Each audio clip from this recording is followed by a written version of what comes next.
Olá, um abraço, ótima manhã para você, muito obrigado pela sua companhia. Hoje é quarta-feira, 28 de maio de 2025, quarta-feira de tempo instável, céu nublado, 22 graus a temperatura neste momento em Criciúma, mas nós teremos queda brusca na temperatura no decorrer das próximas horas. O avanço de uma massa de ar polar leva possibilidade de neve para o Planalto Serrano de Santa Catarina e de geada a partir de sexta-feira aqui para o litoral sul, em especial nas áreas mais próximas ao costão da serra, regiões mais baixas, essas também com risco de geada. Por aqui em Criciúma, a temperatura mínima, sexta, sábado, domingo, deve oscilar perto dos 3 graus. Então vai fazer bastante frio para quem gosta. Bom, a gente hoje vai tratar de uma terapia diferente, uma terapia que tem os livros como base, a biblioterapia. Para falar sobre esse assunto, professor do curso de letras, Leandro Debona Dias. Leandro, bom dia, obrigado pela presença. Bom dia, Anderson, prazer estar aqui. A professora do curso de psicologia e também do PPG, a professora Janine Moreira. Professora, muito bom dia, obrigado pela presença. Muito bom dia. E o professor Gladir Cabral. Professor, bom dia, seja muito bem-vindo. Obrigado, bom dia. Vamos lá, para entender como é que funciona a biblioterapia. Então, a biblioterapia, como o nome já sugere, né, é uma terapia a partir de obras bibliográficas, a partir de literatura, nas suas mais diversas manifestações, né? E, a princípio, ela teria dois tipos. Uma biblioterapia clínica, que é mais focada para profissionais psicólogos em situação clínica, e a biblioterapia de desenvolvimento, ou a biblioterapia de fruição, é a mesma coisa, que é a que nós fazemos no nosso projeto de extensão, que é uma terapia coletiva, mais ligada ao diálogo, ao que a obra literária ela toca as pessoas e essas pessoas vão compartilhar essas impressões, né? Há uma escolha, professor, de um livro específico para aquele encontro? Como é que funciona esta seleção da obra que vai ser explorada nessa terapia? Isso, então, a ideia é que, enquanto grupo, né, nós também temos, cada um de nós, né, sugestões, a gente vai criando, né, uma espécie de arcabouço, né, com textos que têm essa potência, né, textos nos quais a gente enxerga essa potência para que se discutam temáticas, né. E é interessante também a ideia de que as temáticas, por mais que a gente elabore, né, possibilidades de trabalhá-las, o grupo, né, no qual vai ser feita a biblioterapia que vai também dizendo um pouco, vai conduzindo um pouco, né, os temas, porque o texto literário tem essa abertura, né? Essa ideia de que o texto literário ele tem uma potência, inclusive, de ir para lugares para os quais a gente não pensou quando fez a proposta, né? Mas sim, né, tem textos que têm, literários, né, que têm essa potência e a gente faz essa seleção, né? E também de acordo com o grupo, né? Quanto mais a gente conhece o grupo, o espaço onde vai ser feito, né? Acho que a Janine pode falar um pouquinho dos espaços, interessante falar sobre isso, né?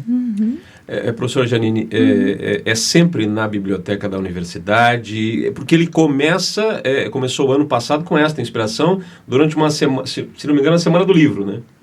E aí daí ele brota para um projeto permanente, é isso?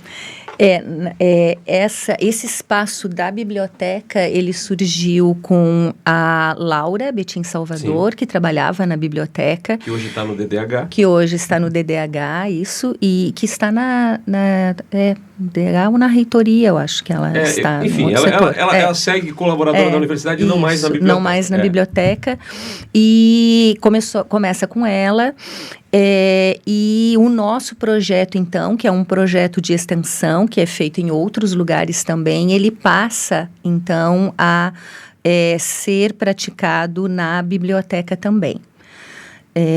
Atualmente, o nosso projeto de extensão, que é Conto Expressão, ele é praticado na biblioteca Então, com a comunidade acadêmica e que vai mudando sempre, essas pessoas participantes, e também ele é praticado no Centro de Referência em Assistência Social, do CRAS de Santa Luzia. Lá o grupo ele é mais constante, então também tem essa diferença, né, de um público mais constante e de um público que vai mudando a cada encontro.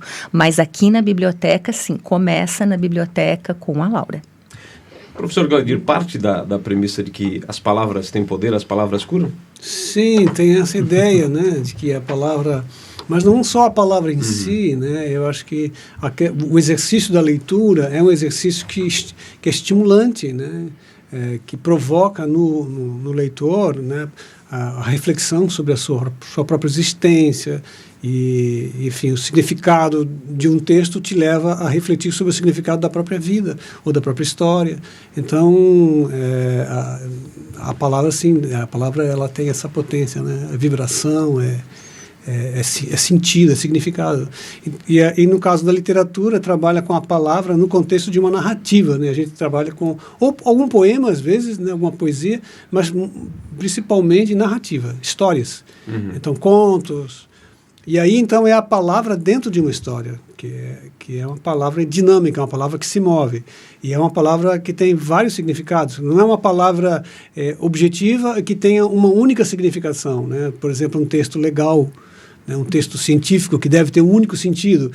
A literatura tem essa prerrogativa de que o texto literário pode ter múltiplos sentidos, ela pode ter ambiguidades, e está bem assim, ter ambiguidades, porque essas ambiguidades que provocam a gente, né, a pensar e a refletir sobre as possibilidades de interpretação do texto, e assim. Ainda que tenha um viés da terapia, de certa maneira a gente volta aos velhos clubes de leitura? Isso, essa dinâmica, né, do grupo, né, tem muito a ver com essa ideia dos clubes de leitura, né? É claro que nos clubes de leitura tem uma coisa que é um pouco diferente dos nossos encontros, né, em certo sentido, que é essa dinamicidade, né, que os grupos nos quais a gente faz tem, né? Então, na biblioteca, por exemplo, que tu citou, né?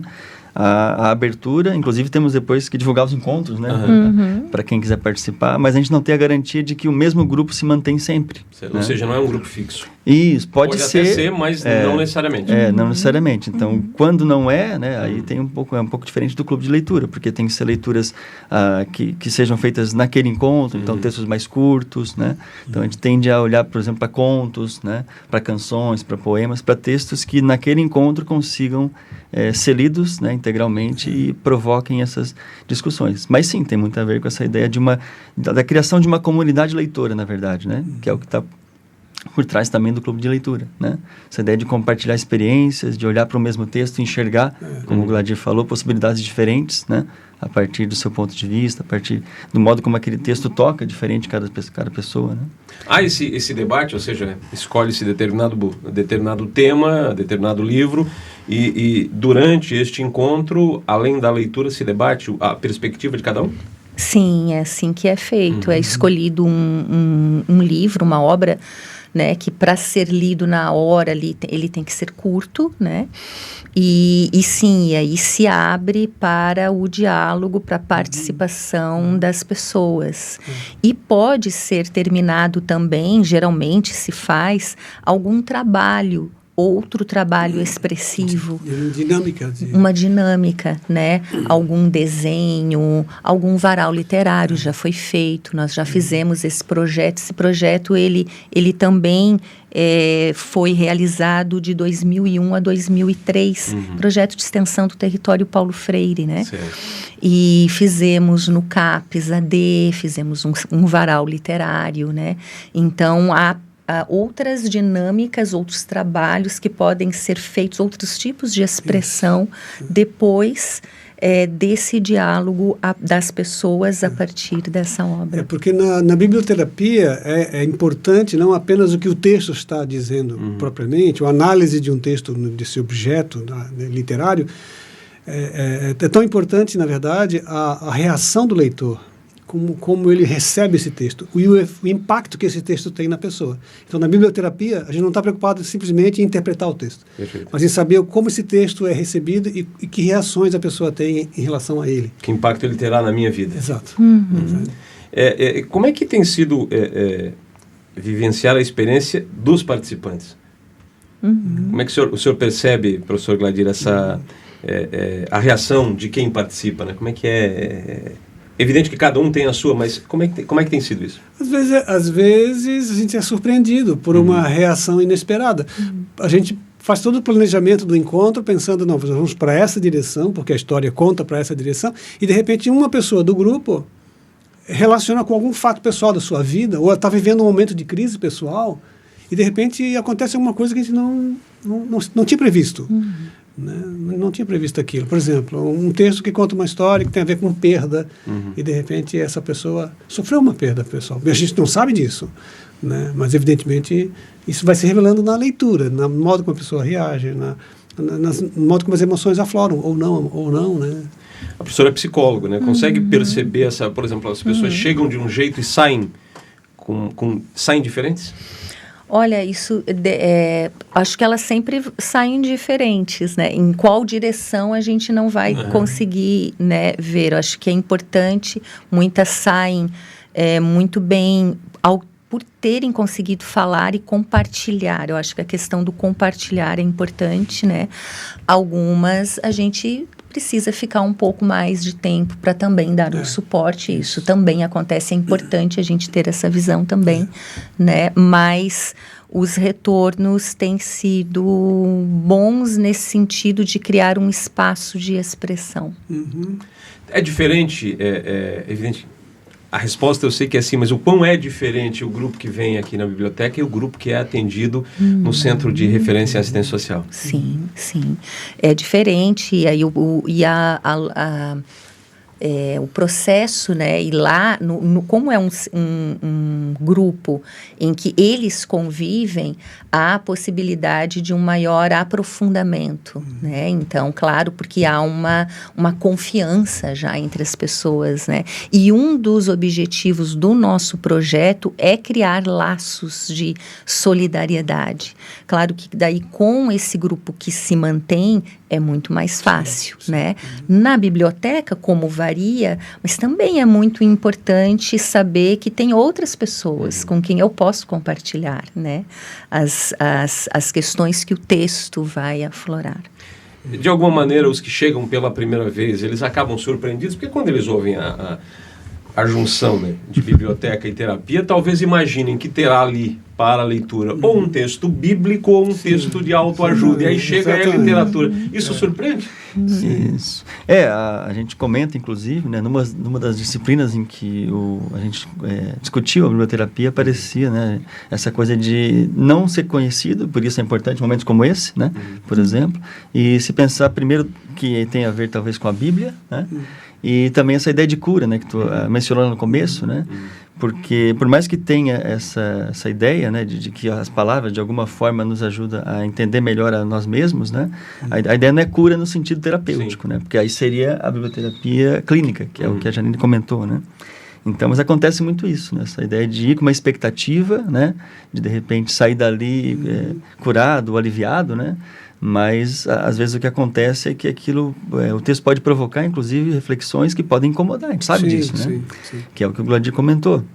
Essa ideia de que a gente tem que estar preparado para o inesperado, né? E aí se assemelha muito com o psicólogo, se assemelha muito com a nossa profissão também como professores, né? Porque a gente, em sala de aula, de certa maneira, lida com essa coisa de não saber o que pode acontecer diante de um texto que pode provocar reações diferentes, né? Mas o inesperado, ele está a cada minuto, né? Nós é que não nos habituamos com ele ainda. Exato. A gente tenta planejar as coisas, mas às vezes fogem, né? As coisas fogem do planejado, né? Isso. E, bom, eu acho que a ideia de autoajuda, né, é um pouco equivocada, porque a gente parte do princípio de que literatura é diálogo. Qualquer texto literário em si já é um texto, já é fruto de um diálogo, já provoca um diálogo, já me joga diante de um outro, na verdade, de uma alteridade. E a autoajuda me parece que é eu ajudando a mim mesmo sozinho no meu mundo, né? E a biblioterapia é o contrário disso. A gente percebe que a literatura nos arranca desse mundo, desse auto, para um outro, para o diferente, para uma outra pessoa. Tanto as pessoas que estão no grupo já são alteridades, né? mas também dentro de uma história, a história já me traz algo que vem de outro mundo, vem de outro lugar. Então, esse que eu acho que é interessante na biblioterapia. Ela não se confunde com autoajuda. Para muita gente que não conhece, parece que é a mesma coisa, mas não é. E também não tem essa pretensão, né, de apresentar respostas finais e nem da solução dos problemas. Né? Não é uma consulta psicológica em grupo. Não. É, na verdade, uma tarde de lazer, Isso. de expandir conhecimentos através da literatura. Isso, e de abrir horizontes. E de abrir horizontes, né? Visão de mundo. De enxergar a realidade de uma outra forma, que é o que a literatura faz, né? É de dar, às vezes, nome para emoções que a gente sente, mas não sabe que está sentindo, e a personagem pode, naquela narrativa, fazer com que quem está lendo se identifique com ela, né? Então, tem as duas coisas. Tem a identificação, desse ponto de vista de... Eu não sabia que o que eu estava sentindo era isso, ou o que estava acontecendo comigo era parecido com essa narrativa. Mas o contrário também, né? Ver no texto literário situações pelas quais eu nunca passei, mas que eu posso, de alguma forma, me sensibilizar com elas, né? Então, acho que essa questão da autoridade é muito importante, né? Da autoridade, do diálogo, né? Acho que é isso. E a formação humana. Então, a literatura te ajuda a crescer como ser humano. Te promove crescimento. Tanto que essa tipo de biblioterapia de desenvolvimento. Desenvolvimento. Que tipo de desenvolvimento? Desenvolvimento humano. Na medida em que a gente lê mais, a gente conhece mais o mundo, a gente reflete sobre o mundo, a gente cresce como pessoa, cresce como ser humano. E isso, ao natural, nos liberta, né? Porque o conhecimento ele é extremamente libertador. Agora, uma curiosidade, tem nesses grupos, né? Quando a gente fala de leitura, de livro, eu posso imaginar que é um pessoal 40 a mais, né? Pessoal que é habituado ainda a folhear. Os jovens aparecem também, os mais jovens? Os digitais? Na biblioteca, sim, né? Na biblioteca, sim. São estudantes? No espaço. No CRAS, não. No CRAS são pessoas de mais idade. Mas é uma maneira também de criar este hábito de consumir a literatura. Então, mas na verdade, a biblioterapia, né, ela foca muito nas pessoas que estão à margem. Pelo mundo afora tem grupos de biblioterapia em todos os países. Na Inglaterra, na França, e no Brasil, na América Latina. E a preocupação maior dos biblioterapeutas é com as pessoas que estão nas fronteiras, com as pessoas que estão vivendo na exclusão. São os idosos, por exemplo. São pessoas que não são lembradas. Não são tratadas, inclusive, como pessoas, né? como gente, às vezes, né? Em alguns lugares, em algumas situações. Então, eu acho que a biblioterapia ela leva essa perspectiva a jovens que estão em risco, em jovens que estão em situação de privação de liberdade. Privação de liberdade, entende? Então, assim, a biblioterapia ela é muito útil nesses lugares, porque leva dignidade, leva humanidade, leva humanização, né, a um processo de humanização que é tão necessário, né, na vida, na sociedade brasileira. Bom, como é que é o processo para participar desses encontros? Então, aqui na biblioteca a gente tem, inclusive, depois a gente vai divulgar, né, mas nós temos aqui, em junho ainda 2 encontros, e a inscrição deve ser feita por meio de uma mensagem de e-mail, né, que é enviado para a biblioteca. Certo. A gente vai divulgar, inclusive, nas redes. Biblioteca.unesc, né? O e-mail biblioteca.unesc.net, né? Então, a pessoa manda um e-mail dizendo que se interessa em participar. A próxima vai ser no dia 9/6, às 19 horas, né? Dura em torno de 1 hora, né? 50 minutos, 1 hora, enfim. E depois temos no dia 23 também de junho, né? Às 18 horas. Então, a gente está recebendo essas inscrições por lá. No CRAS, onde está sendo agora feito... semanalmente, né? Semanalmente é para a comunidade que é atendida ali pelo CRAS. Santa Luzia. Isso, é pelo CRAS da Santa Luzia. Então, a gente tem esse grupo que já está desde o ano passado, né? Formado, então a gente já tem, como a gente falou, esse vínculo, né? E, então, por enquanto, né, são esses 2 espaços e essas são as formas, né, de participar. É importante, né, dizer que é um projeto que tem várias pessoas envolvidas, né, e que esses espaços vão se ampliando também à medida que a gente possa atender, né. Queria citar aqui, né, que quem trouxe a biblioterapia para nós foi a Camila Cittadin Milanese, que é uma egressa do curso de psicologia, e dali já derivamos várias ações e principalmente esse projeto, né? E nós temos conosco professores, temos acadêmicos, quem está à frente da biblioterapia no CRAS Santa Luzia é a acadêmica Michele, de psicologia, e aqui na biblioteca acadêmica Taínara, né? Então, e tem uma equipe maior, assim, um projeto, enquanto aí nós vamos poder aumentar um pouco esses lugares que nós fazemos. E de repente podemos citar inclusive onde já aconteceu, né? Porque no momento estamos na biblioteca e no CRAS. Mas já teve, por exemplo, né, Janine pode citar aí. Ó. Nós já estivemos no CRAS Tereza Cristina, no CASE, que é o Centro de Atendimento Socioeducativo para Jovens em Privação de Liberdade, no EJA, Educação de Jovens e Adultos, no CAPS-AD, o CAPS é o Centro de Referência em Assistência Social, e também numa casa de longa permanência, né, uma casa para idosos. Tudo isso na outra versão do projeto, e agora a gente voltou com esses e vamos ampliar ainda esses lugares. Tem algum livro que o professor Gladir entenda que seja um bom livro para uma terapia? Nossa, é difícil saber... Qual deles? Porque na verdade são muitos. São muitos livros, inclusive um dos nossos lados, um dos nossos trabalhos desse grupo é de pesquisa, né? A gente pesquisa sobre biblioterapia e tenta fazer essa lista. Né? Crescer, né? Então, dos livros. Mas assim, tem autorias, né? Tem autores, por exemplo, Clarice Lispector, na literatura brasileira, é uma das autoras que a gente gosta muito de usar, porque ela tem uma sensibilidade muito especial no trato com a história, no modo de contar a história, o humor, né? A sensibilidade dela é fascinante. E ela toca em questões que para nós são pertinentes, porque ela é uma escritora sobre a existência cotidiana, sobre a vida. E no ponto de vista peculiar, feminino, né? Da Clarice Lispector, né? Então essa é uma delas. Tem outros, né, Leandro? Sim, a Marina Colasanti, né? Nós estávamos agora há pouco no grupo, inclusive, discutindo, né, a possibilidade de texto para trabalhar. A gente sempre discute, né, para formar essa espécie de lista, né, de livros que não são nesse sentido prescritivos, né, ou seja, não é para isso ou para aquilo, né, mas são livros que são provocativos, né, são livros que provocam reflexões, né? Então a Marina Colasanti, o Manuel de Barros, nós falamos hoje, inclusive, Fernando Pessoa, né? Então, acho que são vários os autores que podem provocar essa... Inclusive, a literatura infantil, né? Infantil, juvenil. É interessante entender que ela não é uma literatura que deve ser somente... Como é que é entendida como para crianças, né? Porque há muitas reflexões que são feitas nos grupos em que a gente trabalha e que são reflexões que vêm a partir de textos de literatura infantil, né?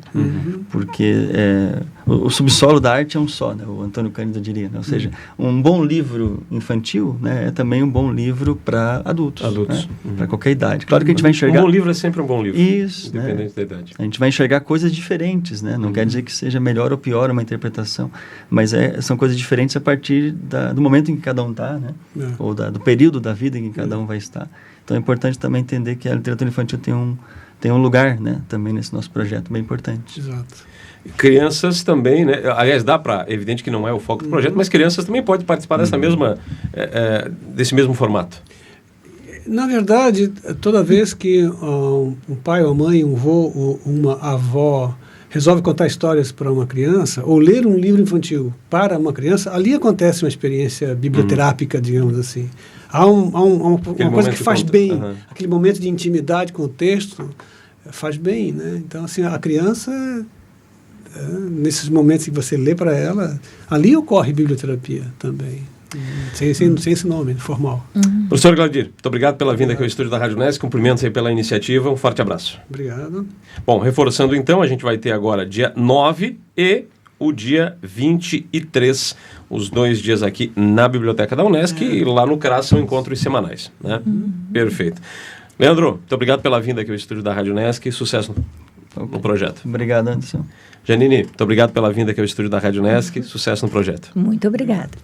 Bom, falamos de biblioterapia dentro da programação da Rádio Unesc, a nossa universidade em sintonia. Até já.